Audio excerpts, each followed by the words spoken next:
Assalamu alaikum wa rahmatullahi wa barakatuh. Bismillah wa salatu wa salam ala Rasulullah sallallahu alayhi wa sallam. Hello and welcome back to our last revision video, and today we're gonna start the revision for Unit 2, which containing these two lessons, which are stars and planets, in addition to the second lesson, which is the motion of the sun and the planet. And without further ado, let's start on the first lesson. The first lesson is stars and planets. Okay, let's start with stars. What is the definition of the stars? Stars, they are glowing, shining bodies with different sizes that lie in the space. Boring, right? What about our definition? Okay, stars, it is lightning bodies with different shapes in the vast vacuum, which is the space. So these two definitions are good, and it doesn't matter if you memorize this definition or this one. But what is really important that you understand the definition before memorizing it, okay? And here shapes means the sizes, of course. What is the characteristics of the stars? Well, the first one, they are lightning bodies, and the second one, they have different shapes or sizes, and next they give heat and light. Moving to the next point, which is the components of the solar system. First component is the sun, of course, and second component is the 8 planets. And the third one is the moons, and all of us knew that the moons revolve around the planets. And the last component is other celestial bodies. Let's start with the first component, which is the sun. Okay, what is the sun? Well, we have to understand its characteristics so that we understand what is really the sun. Well, the first of the characteristics of the sun is that it is lightning body or self-shining body. But why? Give reason. That's because it gives heat and light. And the second characteristic of the sun is that it lies in the center of the solar system, as we see in this picture. This is the sun in the center of all of the solar system. The next characteristic is that it is the biggest body in the solar system. And again, as we see here in this picture, it is the biggest body in the solar system. Not to mention that this size is not the real size of the sun according to the planets.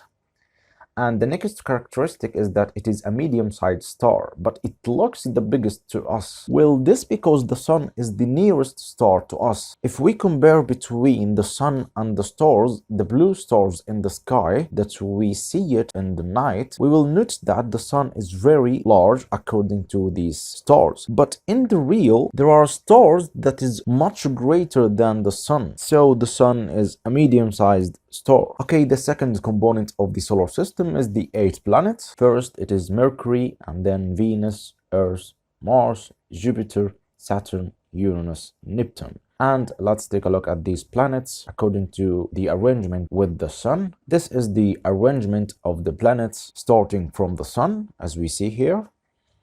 But what is the true difference in the planets' sizes? Let's take a look at this picture. From this picture, we can conclude that Jupiter is the biggest planet in the solar system, and the smallest one right here is Mercury. And this is the true difference in the sizes between the planets. With the reference for this picture again, we can conclude that the nearest or closest planet to the sun is Mercury, as we see here, and the farthest planet from the sun is Neptune. The biggest planet is Jupiter, as we see here, and the smallest one is Mercury. The nearest two planets to the Earth are Venus and Mars, as we see in this picture. The nearest two planets to Earth are Venus and Mars. And the last conclusion is that the third planet from away the sun is the Earth, as we see here. 1, 2, 3. This is the third planet. But what about the sizes according to the sun? Let's take a look at this picture. If we see here, if this is the size of the sun, then the sizes of the planets according to the sun will be as you see here. So this is the Mercury, the small point right here, and this is Venus, and this is the Earth according to the sun. And what are the characteristics of the planets? Well, starting with Mercury. Mercury is the closest planet to the sun and is the smallest one, of course. Venus has a beautiful name, and it is the second planet. Earth, where we live, and it's called the watery planet because the water occupies most of it. Mars is the red planet because its rocks contain iron element. Jupiter, the biggest planet in the solar system, as we've already seen. Saturn, the planet that has colored range around it. Uranus, the cold planet. Neptune, the blue planet, and the farthest planet from the sun. And these are the characteristics of the planets. The third component of the solar system is the moon. What is the moon? The moons are the followers of some planets and they revolve around them, exactly like our moon revolving around the Earth. So the moon revolves around the Earth and it is the nearest neighbor to us in the space, the moon of the planet Earth. Okay, what about the reflecting the sunlight? Let's take a look at this question. The moon is a dark body, but it seems bright. Why? Let's take a look at this picture. The sun is sending its light to the moon and the moon reflects its light to the Earth. So we see the moon lighted. That's because the moon reflects the sun, reflecting the light coming from the sun. So the answer will be that because it reflects the sunlight falling on its surface from the sun. And this is the end of the first lesson in Unit 2. And now moving to the second lesson in Unit 2, which is the motion of the sun and the Earth. We know that there are two types of the rotations for the Earth. The rotation of the Earth around itself and the rotation of the Earth around the Sun. The rotation of the Earth around itself will cause the sequence of the day and night, and the rotation of the Earth around the Sun will cause the sequence of the seasons. Let's start with the first rotation, which is rotation of the Earth around itself.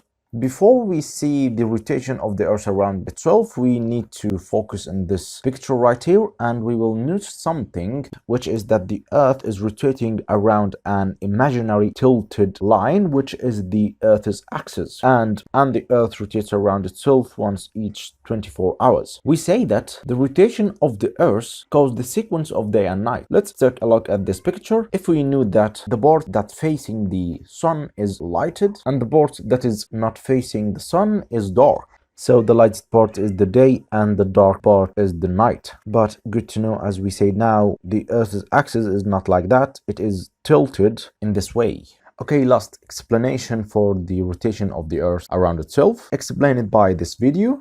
As we see here, the Earth is rotating around itself, and this rotation takes 24 hours to complete one full rotation. As we see here, if the Earth started from this point and make one full rotation around itself, this will take 24 hours.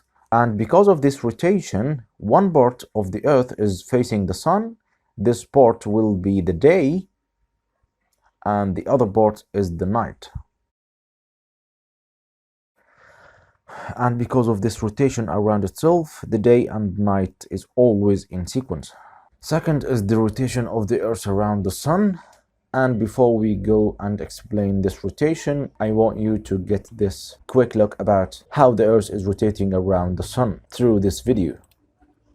As we see here, the Earth keeps rotating around the sun, and this will cause the sequence of the months and also the sequence of the seasons. This is the way that the Earth is rotating around the sun. And of course, for the Earth to complete one full rotation around the sun, it takes 365 and quarter days to complete one full rotation around the sun. And now let's go and explain this rotation and what will be the result for this rotation. As we see here in this picture, the Earth has four main positions around the sun, and these four main positions will be the result of the seasons. The first position is that when the Earth is tilted toward the sun, and this will cause the summer season on the upper part of the Earth, and the lower part of the Earth, which is tilted far from the sun, this part will be the winter. Moving to the next position, this will be the autumn. Why? Because the northern and the southern hemispheres receive an equal amount of the sunlight, and by moving to the third position of the Earth, this will make the Earth tilted far from the sun. This will be for the northern hemisphere, and the southern hemisphere is tilted toward the sun, and this will occur the summer in this part of the Earth, and the other part will be the winter. And moving to the last position of the earth, this will be similar to the autumn, which will be the spring. Again, the first position of the earth starting in here, and while the earth moving from this position to this position, it is the winter in the upper part, as the earth is tilted far from the sun, and then reaching to the spring until reaching to the part that is the earth tilted toward the sun, and then the final position will be the autumn until moving back again to its initial position. What is really happening during the summer or the winter?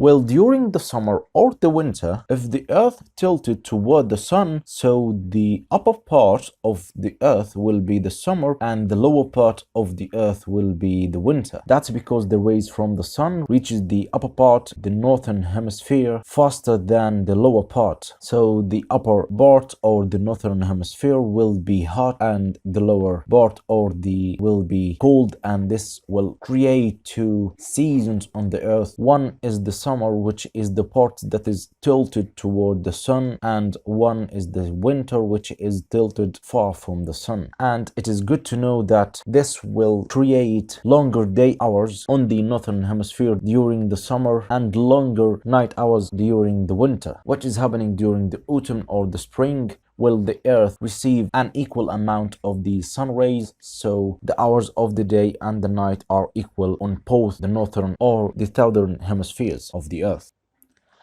And we've reached to the last of this revision. I hope that was good with you. I've been focusing on the most important points in the lessons. The rest is easy, and I know all of you are very good with them.